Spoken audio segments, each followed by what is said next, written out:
Welcome. How's everybody doing? Hope you are doing well. Hold on, actually, I don't have the exact dates. Okay.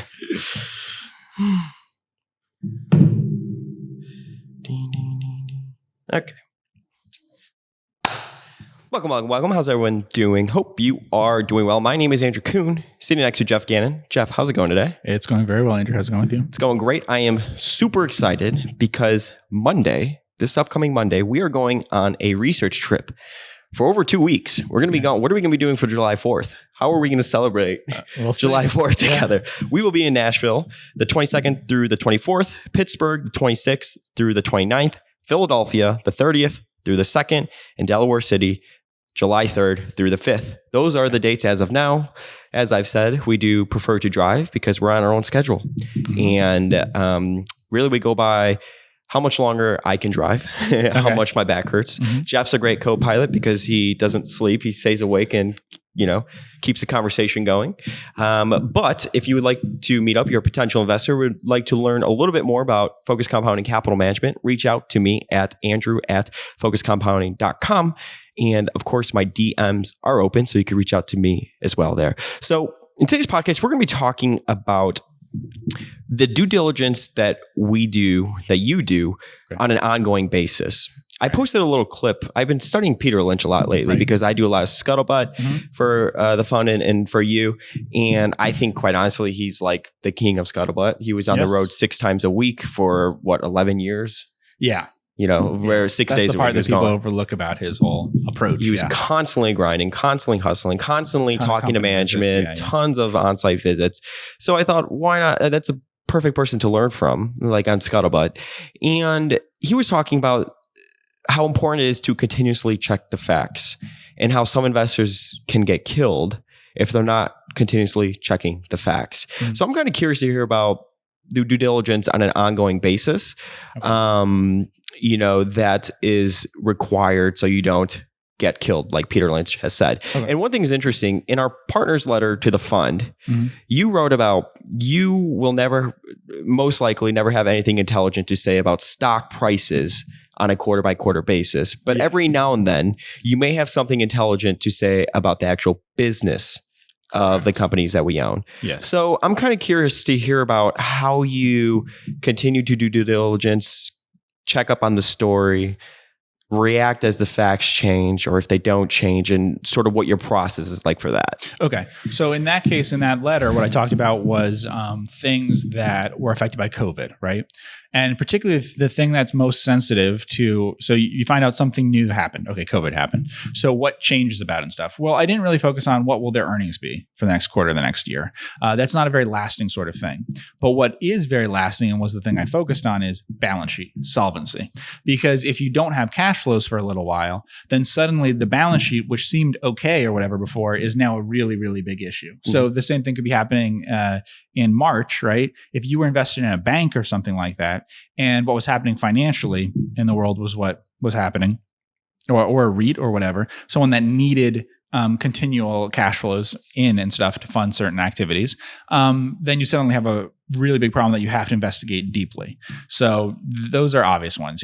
Dave & Buster's, when can it reopen? And how long can they survive and stuff? So it can bring something new that you hadn't focused on before suddenly into the forefront of it.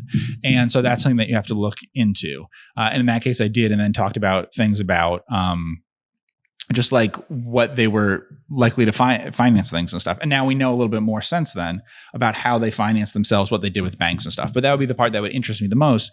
And normally on a average basis, you can just kind of, when you're first looking into a stock, say, okay, they have a lot of cash, they have very little debt, whatever, not really worry, well, how much do they have on their credit lines and stuff?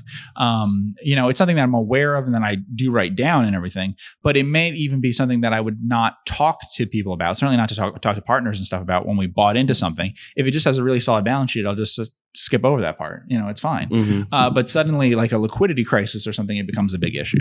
So that's an example of it. The same thing would be if things change in an industry, what we have to look into. So like, I'll try to keep it to practical things of like stuff we actually own or had owned or whatever. A good example would be like NACO, right? So 2 things have changed over time there, basically. One, they're in a coal business thing. So it competes with like wind. But that was a thing that was known from the beginning and research and stuff, and something that, something about it could change suddenly. But basically, you're just looking into how economical is wind power versus lignite and stuff. That didn't change that rapidly. But what did change that rapidly is natural gas stuff. And what changed even more rapidly, I'd say, the natural gas pricing was availability of financing. Mm-hmm. So when we invested in it originally, I would say it was kind of a boom, at least in the financing aspect of it. It was relatively easy to raise a lot of capital to drill and stuff. And then afterwards, that kind of dried up. And so that makes a huge change in terms of their royalties and stuff. So it's something that you have to follow and you have to look at. And it's also something that's important when analyzing the results of a company, is like, why did this happen? And going beyond just the earnings thing. So we had another company where their earnings went down and I didn't care. It was OTC markets. They spent more money on stuff. And so basically I thought that was totally okay. The things that I care about and stuff that are more like the revenue line, the gross profit line, and then like each of the subgroups of where the revenue comes from and stuff, that stuff all proceeded at exactly the kinds of rates that I was expecting. And it's just that they spent more money for the year. And so that's the kind of thing where you don't get all worked up that earnings went down or something because the company spent more on its expenses, even though its revenues went up. Yeah. And you actually wrote a blog post a few years ago where you were talking about Charlie Munger when he says EBITDA is bullshit earnings. Mm-hmm. And if EBITDA is bullshit earnings, then maybe investors should learn to move up the income statement for like a true stable piece of their business to see if it's like, a good company and go and care a lot about gross profit and stuff like that. So in your case of over-the-counter markets, maybe on the bottom line, they weren't earning as much as they did, the year before. Their margins got hit a little bit, but that's because they spent more on an office in New York City, and we knew all that going into it.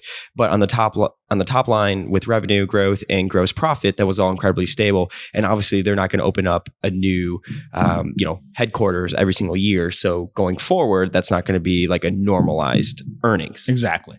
And then the thing is like, how related is this new information to your original reason for buying it? Basically, people would say, the thesis is still true or whatever. Now, it can also be stuff that comes out of left field that you weren't expecting. We talked about with COVID and stuff. But an important thing is like, so we owned a timberland company, and then there's an appraisal of the land. So question is like appraisal of the land, and also new management took over the board. So what's our ongoing thoughts about that management? So getting the communication from them, what is, their thinking and stuff like that is very important. Any management changes are very, very important to analyze. And any shifts in capital allocation decisions or any strategic shifts are huge. The main reason I sell a stock historically, for reasons that aren't price, are because there's a shift in, I would say, capital allocation, especially in the sense of competitive strategy. I'm not talking about like short-term tactics and stuff, but an actual change in how this company expects to compete in its industry, where it expects to fit in and stuff. That's why I'll sell. And I'll sell very quickly in that case. I always give the example of like Barnes & Noble. Mm-hmm. Barnes & Noble decided to pivot into spending a lot of money on Nook, which is an e-reader thing. Instead of just milking cash flows from its stores, a retailer, which is suddenly going into being a device company and stuff, is a big shift. And then I would get out of it right away. The same thing in several stocks where I had looked into them and stuff and then decided not to write them up or whatever, would be things like Majestic Wines shifting in a direction I thought would be more online. In fact, it turned out that's exactly what they've done. That is what they did, yeah. But they basically brought in a CEO. He's gone now. But they brought in a CEO whose history was in online wine stuff. And they were an offline wine company, retailer. So when they made that shift, I felt that was demonstrating a giant shift in strategy. So big shifts in strategy are definitely one, and any changes in management are one. It's funny, like thinking about like crafting the narrative and stuff like that, and how sometimes investors on the outside, they, I guess in their head or on these message boards, they paint like a very doom and gloom type of picture when something like that happens. And obviously a CEO leaving a business is incredibly, that's a huge fundamental shift, right? But, you read the message boards of why that guy left the company, right? And then you speak to somebody that maybe has spoken to him, and his explanation is he's on his boat in the Caribbean, hanging out. He's like a build to sell type guy, more of a startup type of guy, and he's just like, I just wanted to cash out and go live my life. And that's actually, I talked to somebody that talked to him, and the reason, assuming that's true. Honestly, the reason why we didn't invest in it, why Quan and I didn't write it up and stuff, is not whether I have positive or negative feelings about him. I felt he wasn't a guy who runs a business. He's a guy who starts businesses. The fact they're bringing him in meant there was going to be a total shift in the business. It was going to go from a more investment type thing to a speculative thing. Now, a lot of people like that and were excited by it. Yeah. They were shifting to online stuff. But to me, that's like having a startup, So it just changes it. And it doesn't necessarily, it depends, but it doesn't mean for you when you're getting into it, whether you necessarily want to, I would say a lot of times people think, is this good news or bad news or something like that? And I'd be careful about that. Is this consistent with your original reasons for investing and stuff? Or is this taking in a different direction from what you intended? And if it's going in a different direction, that's okay to some extent, but you have to be careful about like just measuring out on the probabilities all the time. Necker is a good example because Necker is something where something out of left field sort of happened. What happened was there was an agreement to do an acquisition of the majority of their business for cash. And then what would be left is this rump business that I liked plus cash, right? So the calculation in terms of the price and stuff that I had was done on that basis. And in fact, I was somewhat cautious about the fact of whether the deal would close and stuff. So I was a little careful about that. But once it was clear the deal would close, then I invested in it that way. Now, I, in my career, have looked at hundreds at least of acquisitions, right? Of public companies and things. The companies I've owned have been sold. I've done some things that were like merger arbitrage things, whatever. So I've analyzed things about deals going through or not. We were at the point at which it seemed certain the deal would go through. There was then a dispute over the closing adjustments to it. So these are closing adjustments that are made like your accounts receivable were this amount, and then on the closing day it was this amount, you had this much debt. It adjusts for seasonal things like that. It's a normal thing to do in a merger. It's usually a very, very small figure compared to the total size of the merger. This was a huge figure and meant that there was now a legal dispute, basically a dispute between the two companies that was really big and a really big issue. So the problem is you can try to analyze and stuff like I did looking into it about the probabilities of it. And I felt that the market's response was not at all not at all overreacting.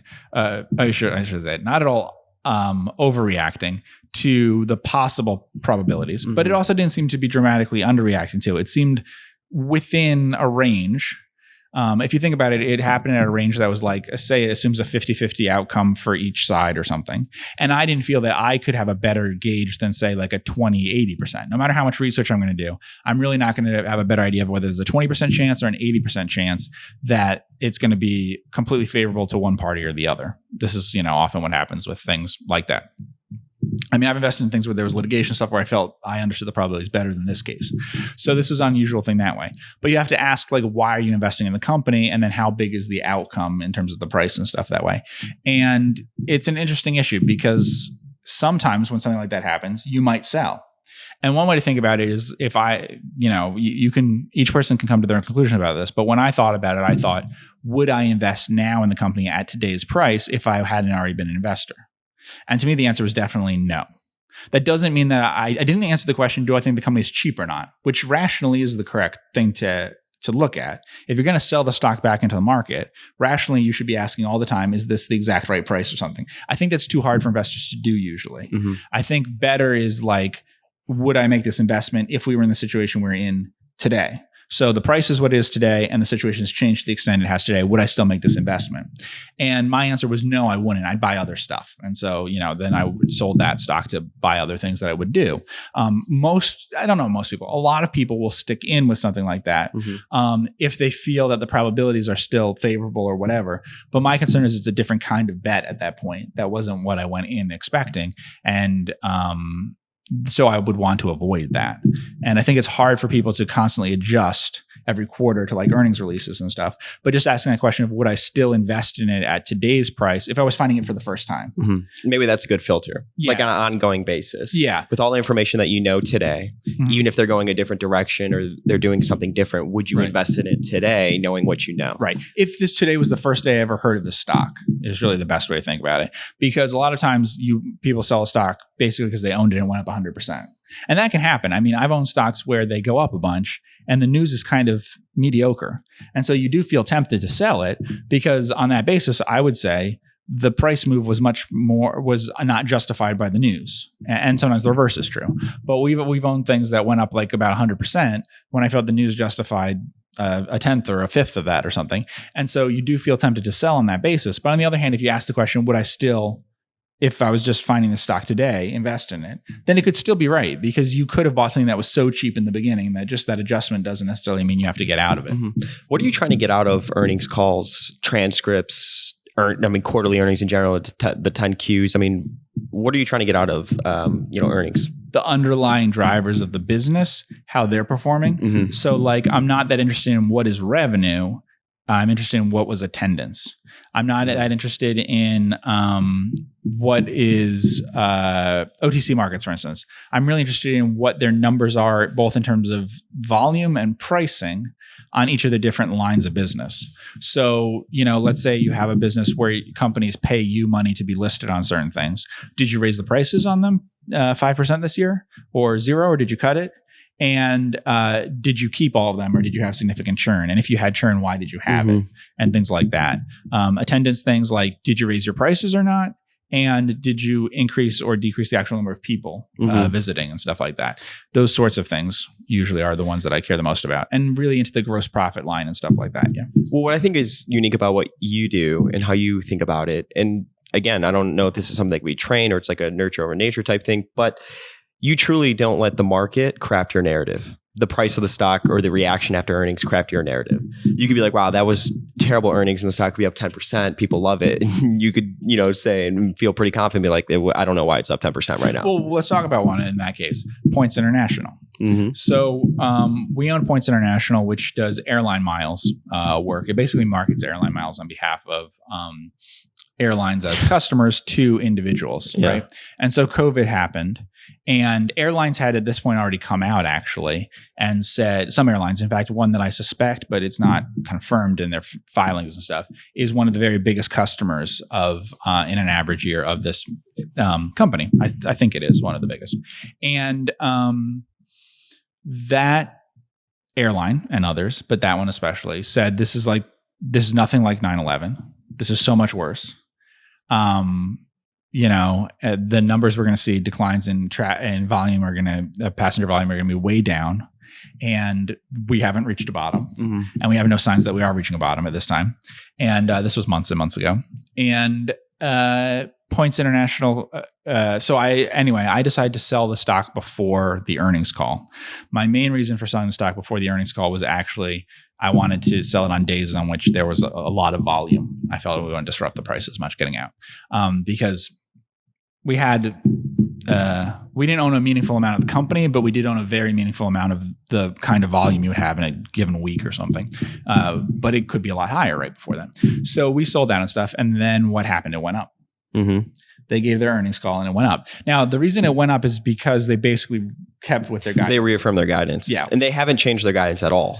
Right, which is interesting. But what's interesting about that, and this could be me just being very contrarian and stuff, is the stock went up on the news. They reaffirmed their guidance. My estimate of the company actually went down on the reaffirmation of the guidance, because I felt that was so out of line with anything that would make sense. And we've talked about that before, where a company, it turned out that there are probably reasons that I understand now for why it was happening. But a company, insiders were buying stock, and people were saying that's a very big positive. And I was saying, well, it could be two things. This is in the middle of COVID, and it's a stock that's 100% dependent on states not forcing them to shut down. Otherwise, it has no cash flows.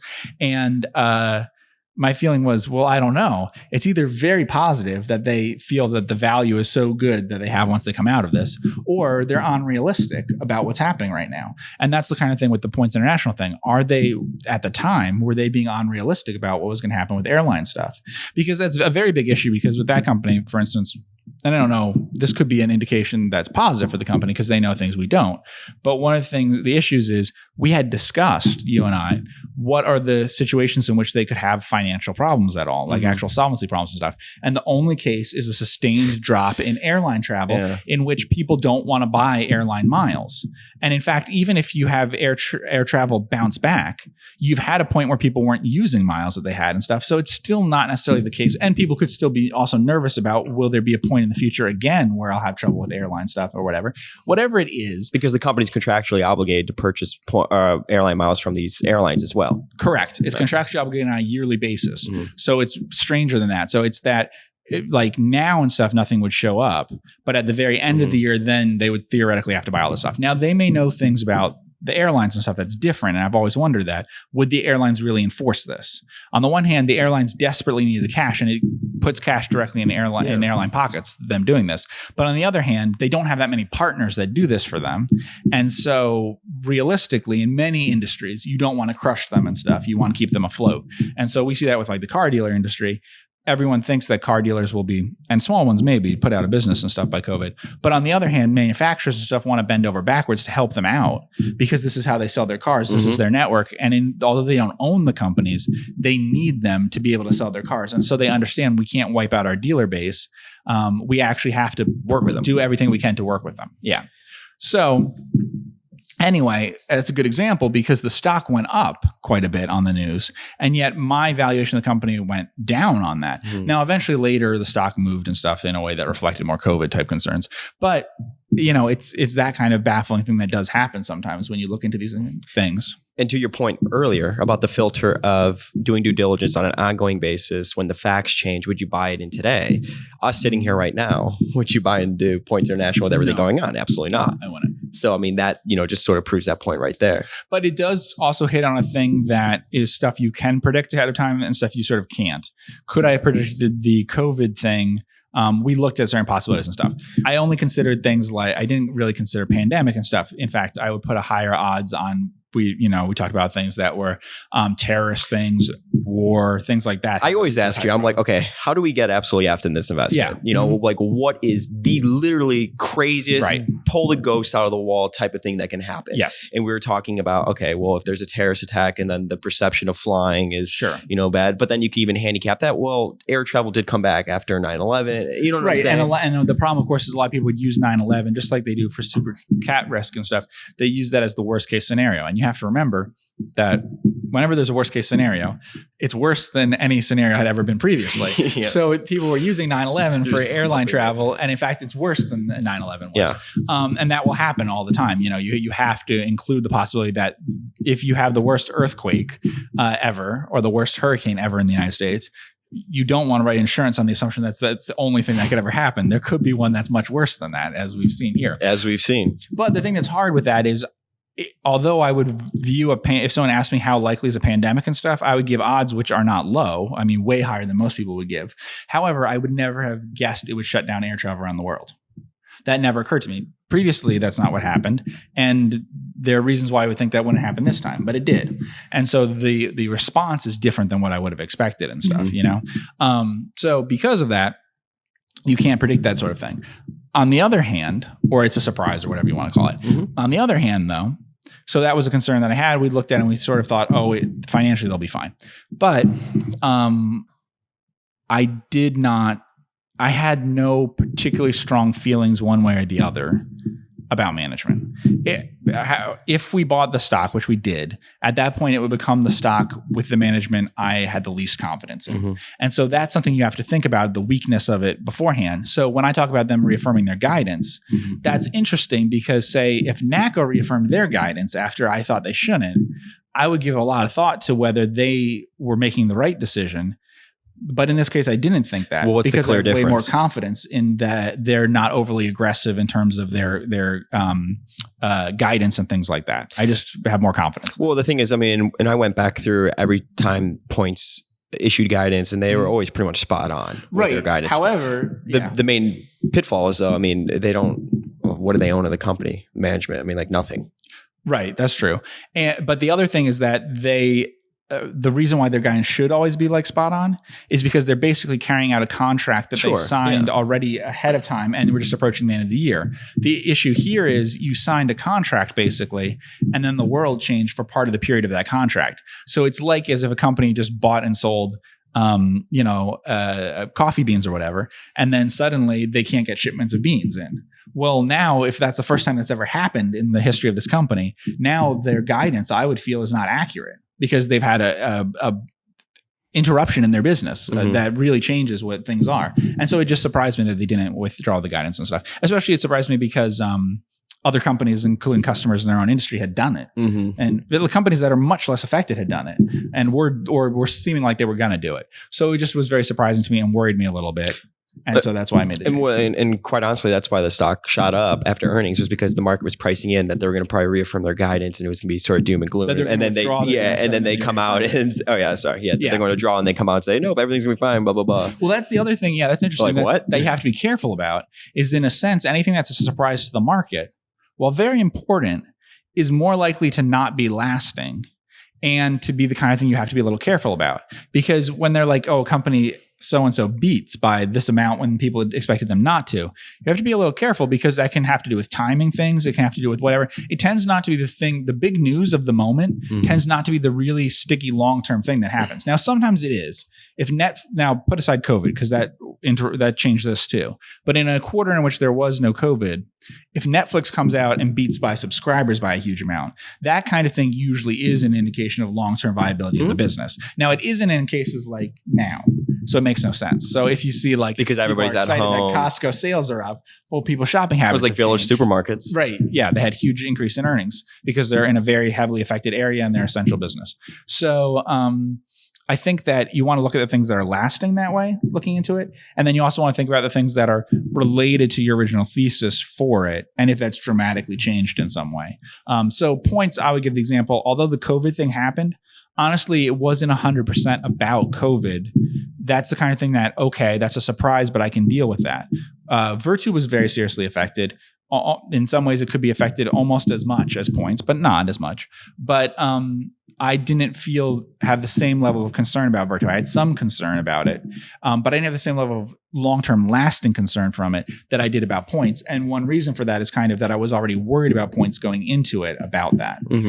And something like Necker is a good example too, because I didn't necessarily have a ton of while I like the business that would be remaining, I didn't necessarily have a ton of confidence in management, capital allocation, whatever. So if the same thing had happened with a business I liked a lot, with management stuff I felt more secure with, not whether I liked them or something, but just do I have confidence of what they were going to do, then I'd be more likely to stick with them or something that way. So if like we said, if NAC or something insisted on maintaining guidance on something, I would give more weight to that than I would some other companies that way. Yeah, well, I mean, whenever they come out with their earnings, it's always exactly what they said was going to be, in prior quarters. Right, and so this is a good example of that. There was some very bad news for them about losing a customer, and actually in the earnings release, which came out a little bit later than the announcement of the customer thing, what surprised me is that they actually seem to have some doubts, there may be some path in which someone operates this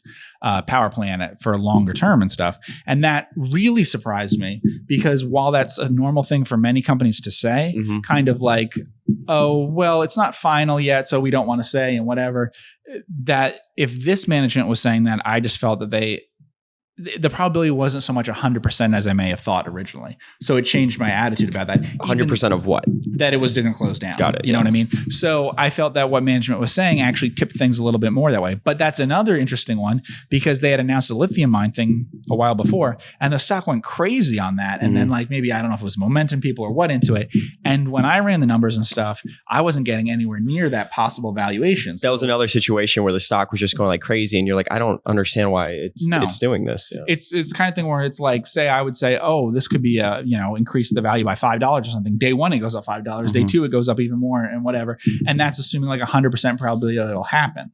So that kind of thing can happen in the news where you have a disconnect with in the earnings release and stuff, where you have a disconnect with the business underlying it. You just have to kind of do the math yourself, checking up on it. And then you start to think of other things though to the narrative, which could be bad for confirmation bias. Because I remember I was like, okay, well, are energy investors focusing on this company now? Is it bringing in a different type of investor group because now they're going to be doing this? And you know what I'm saying? So you start to, which is not a good thing probably, but I mean, maybe if you're thinking through it, but you start to, there's a lot of confirmation bias there, where you're like, okay, let's justify this price with the narrative. That's what people do. Yeah, that's an issue. Let's justify this move with for confirming it or the narrative or whatever. Yeah, I mean, we won't get deeply into every stock and stuff, but in the case of NACO, because it was in a matter of months, I can just say that on the 52-week thing, I thought the 52-week high had responded way too much to news of things. I also thought the 52-week low had responded too much to news of things. It is true there was some positive news that happened that contributed to the high, and some negative news that contributed to the low. But if you do in my estimate of what each one was worth, it was never as big as how much the market adjusted it. Cool. Well, I want to thank everybody so much for tuning in with Geoff and myself on the Focus Compounding Podcast. Make sure you hit the subscribe button both on YouTube and on the podcast side of things. We love the support. Thank you so much to everybody. It means the world to Geoff and myself. Makes it a lot of fun.